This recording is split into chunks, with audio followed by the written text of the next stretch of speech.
Kalian kalau ngedenger nama Bintaro ada perasaan kayak serem gitu nggak sih?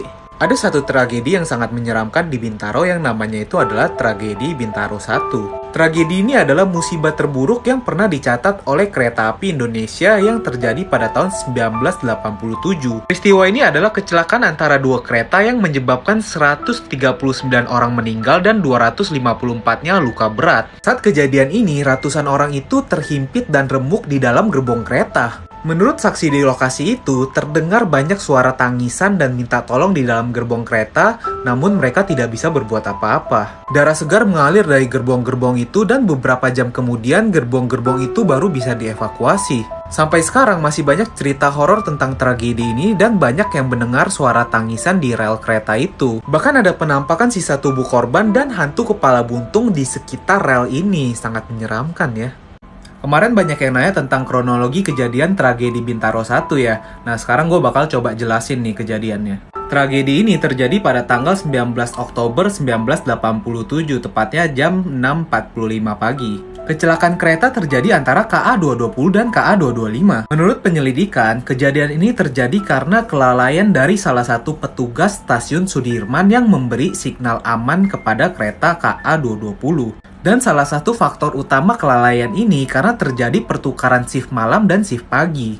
Dan sebenarnya sebelum kecelakaan ini, petugas dari stasiun Sudirman itu udah memberikan signal bendera merah. Tapi sayangnya signal ini nggak diterima oleh masinis karena jumlah penumpang yang menutupi penglihatan masinis. Dan akhirnya kecelakaan ini terjadi di tikungan es ini. Nah, tepatnya di titik merah ini. Dan salah satu faktor yang membuat kejadian ini semakin mistis karena tempat kecelakaan ini dekat dengan TPU Tanah Kusir nih, jaraknya cuma di sini. Kalian pasti pernah lupa dong dalam hidup ini, tapi gimana kalau misalnya semua orang melupakan satu kejadian? Aneh kan? Kejadian seperti ini pernah terjadi dan disebut dengan sebutan Mandela Effect.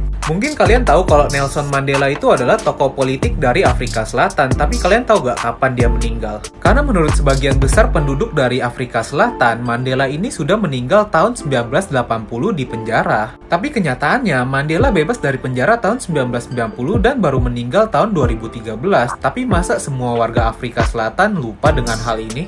Menurut peneliti, Mandela Effect ini mungkin terjadi karena tiga hal ini. Yang pertama adalah hoax yang disebarkan atas meninggalnya Mandela di dalam penjara. Yang kedua, adanya penjelajah waktu yang mengubah sejarah dari kematian Mandela itu sendiri. Dan yang ketiga adalah adanya dimensi lain di mana yang sebenarnya Mandela ini memang meninggal di dimensi lain, tapi di dimensi kita dia itu bebas dari penjara dan baru meninggal tahun 2013. Jadi menurut kalian gimana?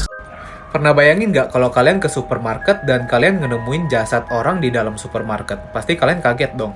Jadi ada kejadian unik di Amerika di mana para pekerja yang mau membongkar bekas supermarket menemukan jasad yang rupanya adalah seseorang yang sudah menghilang selama 10 tahun.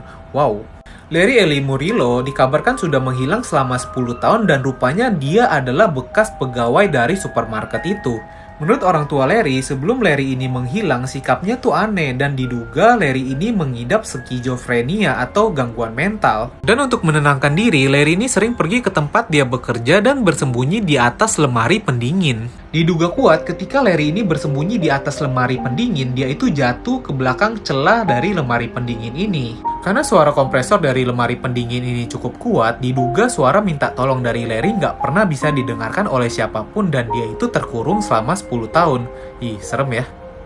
Kali ini gue bakal nyeritain lagi cerita yang bisa ngebuktiin kalau dimensi lain itu ada. Kejadian ini terjadi di pertengahan abad ke-12 di mana di desa Woolpit di Inggris.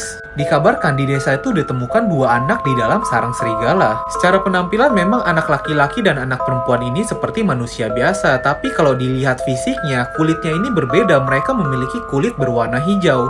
Dan ketika dua anak ini dibawa pulang ke desa, mereka ini nggak bisa makan apa-apa, mereka cuma bisa makan kacang buncis. Dan setelah mereka makan kacang buncis itu, anehnya kulit mereka ini berubah menjadi kulit manusia biasa. Tapi sayangnya setelah kejadian itu, anak pria itu langsung meninggal dan anak perempuan ini mulai belajar bahasa Inggris. Dan setelah lancar berbahasa Inggris, anak perempuan ini menjelaskan kalau mereka ini berasal dari negara yang bernama Saint Martin. Tapi unik ya, di tempat mereka tinggal ini memang nggak ada matahari dan semua orang itu berkulit hijau.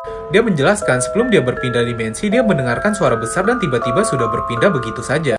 Kalian pernah ngebayangin nggak ada kehidupan setelah kematian? Di dunia ini ada dua kepercayaan tentang kehidupan setelah kematian, yaitu kepercayaan timur dan kepercayaan barat. Kalau kepercayaan timur percaya kita akan hidup kembali setelah meninggal dengan cara reinkarnasi. Dan yang menentukan kita akan reinkarnasi menjadi apa nantinya tergantung dari karma kehidupan kita sekarang. Salah satu hal yang unik dari kepercayaan ini adalah fobia kita sekarang rupanya berhubungan dengan kehidupan kita yang lalu loh. Jadi kalau di kehidupan yang lalu itu kita buta, di kehidupan sekarang kita akan takut gelap. Tapi kalau misalnya kita meninggal karena tenggelam, di kehidupan sekarang kita akan takut dengan air. Dan salah satu bukti kuat dari kepercayaan ini adalah ada beberapa orang yang masih ingat kehidupan lamanya. Nah, kalian pasti juga pernah ngalamin déjà vu dong. Nah, déjà vu ini juga dipercayai adalah bukti dari kepercayaan ini. Jadi gimana? Kalian percaya dengan reinkarnasi? Next, kepercayaan barat di part 2 ya. Kali ini gue mau ngelanjutin ngebahas tentang kehidupan setelah kematian part 2 nih. Kalau belum nonton part 1-nya, nonton dulu ya. Menurut kepercayaan barat, setelah kita meninggal, roh dan jasad kita akan terpisah. Roh akan menuju ke sinar terang, dan ada yang percaya juga lorong yang ujungnya adalah sinar terang. Di ujung lorong itu kita akan menuju penghakiman terakhir oleh malaikat yang membacakan kebaikan kita selama hidup dan keburukan kita selama hidup. Menurut kepercayaan ini, kalau kebaikan kita selama hidup lebih banyak daripada kejahatan, kita akan masuk surga. Tapi sebaliknya, kalau kejahatan kita lebih banyak dari kebaikan, kita akan masuk neraka. Dan kalau ngomongin tentang bukti kepercayaan ini, banyak tokoh agama yang diberi penglihatan khususnya ke neraka untuk saling mengingatkan manusia agar tetap beribadah dan beramal. Jadi gimana? Kalian lebih percaya kepercayaan timur, barat, atau kalian ada kepercayaan sendiri? Ngomongin cara mati terburuk, mungkin salah satunya itu terbakar hidup-hidup kali ya. Kita harus ngerasain nyeri dulu di seluruh permukaan kulit kita, baru kita meninggal. Tapi kalian tahu gak, badan manusia itu rupanya bisa terbakar sendiri loh secara misterius. Nama peristiwa unik ini spontaneous human combustion, dimana banyak kejadian yang mencatat peristiwa ini tapi nggak bisa dijelaskan sampai sekarang. Semua peristiwa ini memiliki ciri khas yang sama, dimana api itu nggak bersumber dari manapun, tiba-tiba menyala begitu aja di tubuh korban. Api ini bukan cuma menyala, tapi membakar habis tubuh korban hingga menjadi abu, dan yang tersisa cuma telapak kaki, tangan, dan kepala korban. Tapi yang anehnya lagi, walaupun api itu menyala besar hingga tubuh korban menjadi abu, api ini nggak ngebakar ruangan sekitar korban sama sekali. Dan biasanya korban dari peristiwa unik ini adalah pecandu rokok dan alkohol. Apakah kalian salah satunya? Kalian tahu dong monster Dracula yang suka isep darah manusia? Tapi kalian tahu gak, di Jepang juga ada orang yang kayak Dracula loh. Di Jepang tahun 1988, seorang pria bernama Tsutomu Miyazaki melakukan kejahatan kepada anak di bawah umur. Rata-rata korbannya adalah anak perempuan berumur 4-7 tahun. Semua korbannya dibunuh, digagai, kemudian dimutilasi, kemudian ada juga yang dagingnya dimakan dan darahnya diminum. Karena itu, Miyazaki dipanggil Dracula. Ciri khas dari Miyazaki ini terlahir dengan tangan cacat, dimana kalau dilihat tangannya ini kurus, panjang, dan menyeramkan seperti tangan Dracula, iya nggak? Karena tangannya yang cacat ini, Miyazaki sering dibully dan tidak punya teman sama sekali. Bahkan saking kesepiannya, Miyazaki juga memakan abu dari kremasi kakeknya. Gimana menurut kalian? Mirip Dracula gak dia? Ada yang sering main game atau bahkan kecanduan gak? Coba dengerin ini ya. Seorang remaja bernama Surya Utama asal Medan mengalami kebutaan setelah kecanduan bermain video game. Surya biasanya menghabiskan waktu 3-5 jam tiap harinya non-stop untuk bermain video game. Dia menceritakan awal kejadian ini suatu hari bola matanya berubah merah tapi tidak perih, jadi dia tidak curiga sama sekali. Tapi setelah beberapa hari, matanya ini tidak kunjung membaik, bahkan menjadi rabun. Dan setelah beberapa minggu, Surya tidak bisa melihat sama sekali. Dan ketika diperiksa, sayangnya matanya ini sudah terlambat untuk menerima pengobatan. Sekarang Surya lebih banyak menghabiskan waktunya di dalam rumah, karena kalau mau berjalan dia harus didampingi oleh seseorang. Coba tag teman kalian yang kecanduan main game biar tahu cerita Surya ini. Ada yang pernah dengar nama jembatan Lobu gak? Jembatan ini terletak di Sulawesi Tengah, tepatnya di atas Sungai Lobu. Menurut masyarakat sekitar, jembatan ini dibangun ketika zaman penjajahan Belanda dengan cara kerja rodi. Kalau dilihat dari bentuknya, jembatan ini unik banget karena memiliki atap dan 6 tiang pilar penyangga. Tapi menyeramkannya, menurut masyarakat sekitar, 6 tiang pilar di jembatan ini dibangun dengan cara penumbalan. Jadi tiap tiang itu ada 1 tumbal manusia.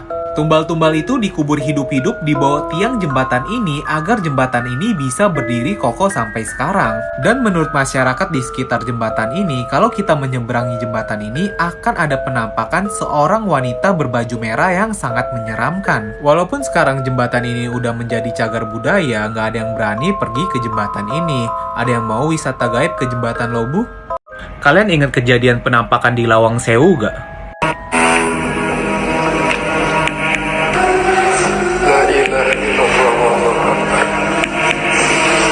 Kalian juga pasti pernah dengar rumor di mana pesertanya itu meninggal setelah kejadian ini dan dunia lain itu mengganti namanya karena kasus ini kan? Tapi faktanya rupanya semua itu cuma gosip loh.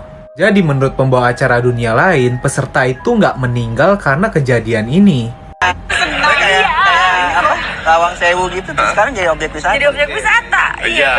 Jadi ada Dulu katanya ada yang penampakan di situ orangnya meninggal. Enggak, itu gosip aja. Gosip ya? Gosip. Dan masalah penggantian nama itu karena ada perpindahan produksi yang tadinya dari Trans TV ke Trans 7, jadi namanya itu juga harus diganti. Jadi itu loh fakta dari kasus ini. Hayo, siapa yang baru tahu?